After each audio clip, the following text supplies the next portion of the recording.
Zdravím vás, moje meno je Martin Chudý a som konzultant pre zdravie a životosprávu. Čo sú to geneticky modifikované organizmy?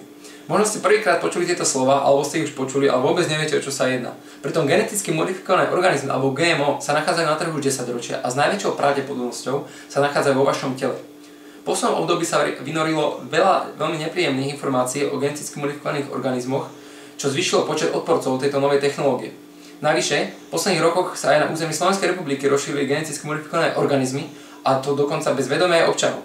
Aj z týchto dôvodov som sa rozhodol spustiť web stránku www.všetkoogmo.sk, na ktorej vám budem prinášať všetky dôležité a podstatné informácie o genetickom inžinierstve, geneticky modifikovaných organizmoch či geneticky modifikovaných plodinách. Všetko, čo musíte urobiť, je zanechať mi váš mail. A o zvyšok sa postarám ja. Okrem svojich vedomostí a názorov vám budem prinášať vedomosti a názory iných expertov v oblasti GMO a takisto vám budem prinášať aktuálne dianie v tejto oblasti a najnovšie štúdie či dokumenty v oblasti GMO. Zanechajte mi teda váš mail a buďte informovaní. Majte sa krásne.